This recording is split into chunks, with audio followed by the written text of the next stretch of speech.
Well, that's just a ridiculous statement, isn't it? How could one composer solve a problem for something that didn't exist for the next 300 years? Well, that's what we are solving today. Imagine hearing these pieces for the first time. A haunting castle from Castlevania.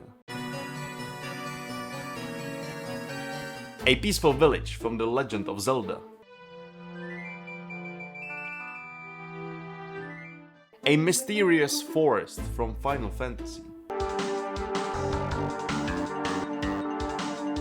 Or an epic boss battle from Elden Ring.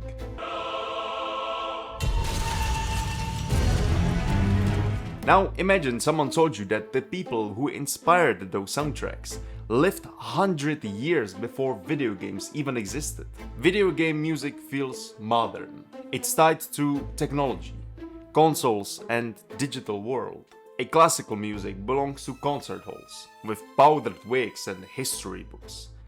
It's such a contrast between the two. So, why do they feel connected? Was it because game composers borrowed famous classical melodies? Was it because they all studied classical music? Or is there something deeper, hidden in the way that music is actually written? As it turns out, almost every major era of classical music has left its fingerprints on video game music. One composer taught games how to sound emotional. Another taught them how to sound mysterious. One invented a storytelling device that almost every RPG now relies on. And one composer unknowingly discovered a secret to solving a technical problem that didn't exist until the invention of video games themselves. And we will uncover all of those in this video. So let's dive into it.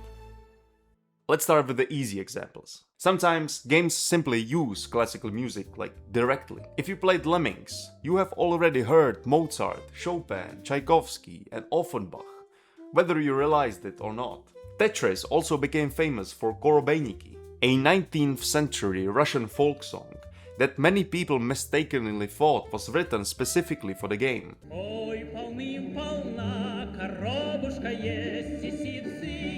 The influence it received was astronomically larger after its inclusion in Tetris. There are practical reasons for the inclusion of a classical piece in your game.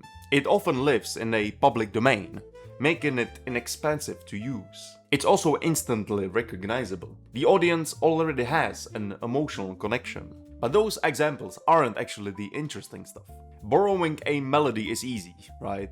What's really fascinating is how game composers borrowed something much bigger than just melodies or individual parts of already laid out music. They borrowed an entire musical language. Think about your favorite game character. Now think about the music that immediately comes to mind. Link, Sephiroth, Zelda, Aerith, Sans. Most great games don't simply have good music. They give every important character an identity through music. And this idea has a name.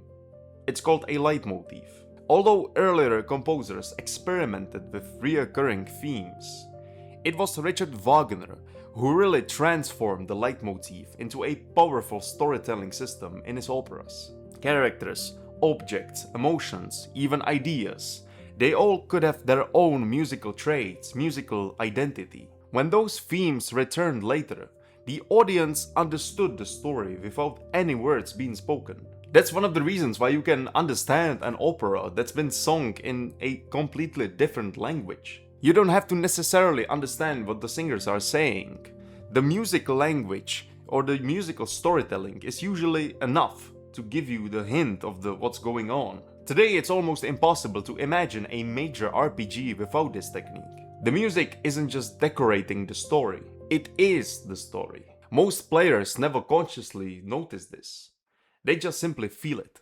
If Wagner taught games how to tell stories, these next two composers taught them how to create their worlds. Think about every enchanted forest that you have explored, every ancient ruin, every dream sequence, every kingdom. Listen carefully and you'll notice something unusual. The harmony often avoids obvious resolutions. Chords drift instead of having a direct goal towards which they are heading. Melodies seem to float without gravity. Those techniques became famous thanks to composers like Debussy or later Maurice Ravel during the Impressionist movement. Instead of this classical tension and resolution in music, they often crafted simply atmosphere. Modern game composers embrace this language almost immediately. Listen to games like Final Fantasy, Journey, Kingdom Hearts, or Hollow Knight. The goal isn't to simply write a gorgeous melody. It's supposed to make you feel like you have entered another world. It's musical world building, essentially. So thanks to these impressionist composers, we can create an extraordinary, amazing worlds in our games. But the influence of this next composer gives the music much more emotion, much more impact. Long before films and video games, music wasn't always expected to create a dramatic narrative in itself.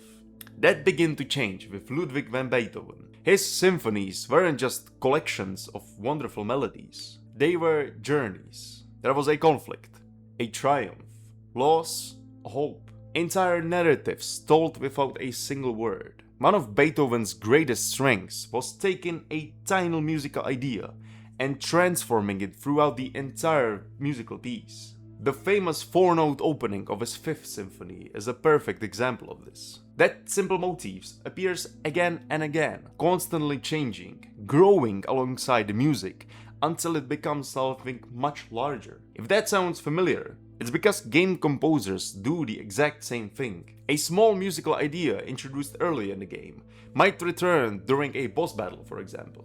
Then again during an emotional cutscene.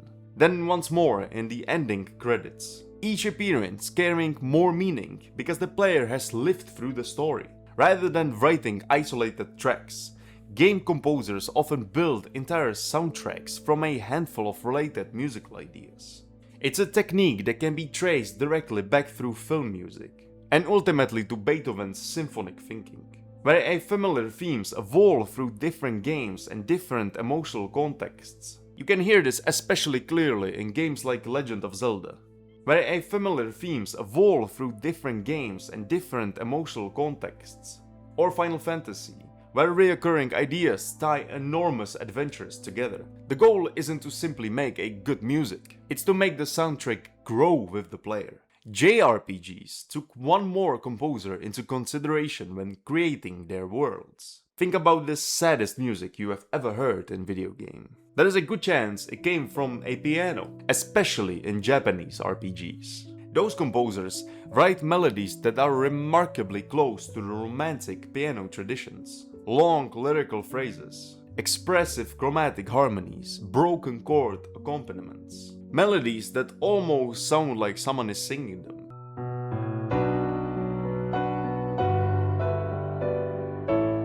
It's difficult to listen to these pieces like Ares theme or to Sonnengarde without hearing echoes of Chopin's influence. And again, it's not necessarily just one copied melody, it's the entire musical vocabulary. Chopin showed that a single instrument could express incredible emotional depths. JRPG composers expanded that idea into entire worlds.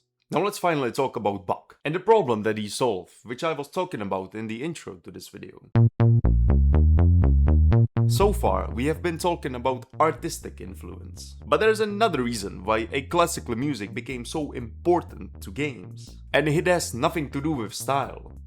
It has to do with technology. The original Nintendo Entertainment System had an incredibly limited sound hardware, 2 pulse wave channels, 1 triangle wave bass, and 1 tiny sample channel. Compared to an orchestra, that's almost nothing, right? So how do you make rich, exciting music with just a handful of channels, a handful of voices? As it turns out, Johann Sebastian Bach has already solved that problem almost 250 years earlier. It's because his music doesn't depend on large orchestra. Instead, it builds complexity through independent melodic lines. Every voice has its own purpose. This is one of Bach's chorales. As you can see, there are 4 independent lines in there. They are called soprano, tenor, alto, and a bass.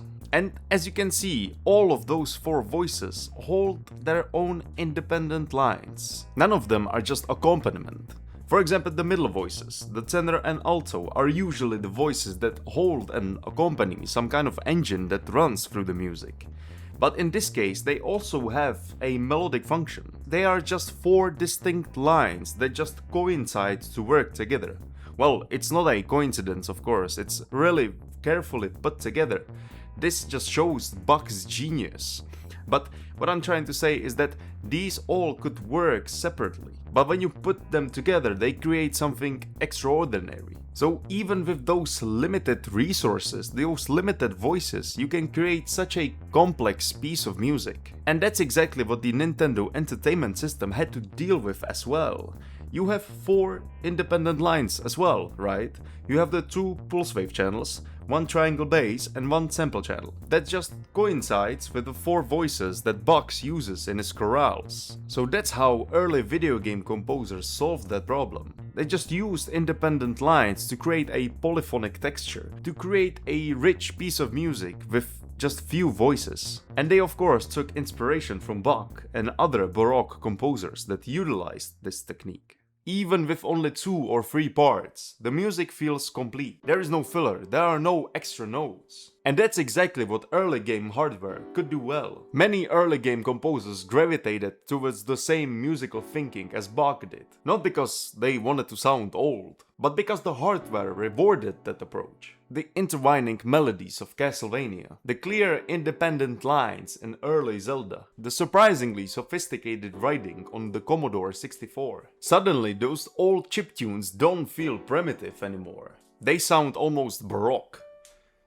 And that's because they are. Today we of course don't have those limitations anymore. Even after the technology has advanced, composers had never abandoned these ideas. Instead, they gained the ability to imitate the entire orchestra. That's when more influences became even more obvious. Gustav Holst, for example. Listen to Mars, the bringer of war, and then compare it to modern boss battles. The aggressive brass, the relentless rhythms, the overwhelming sense of unstoppable force. That musical language appears everywhere.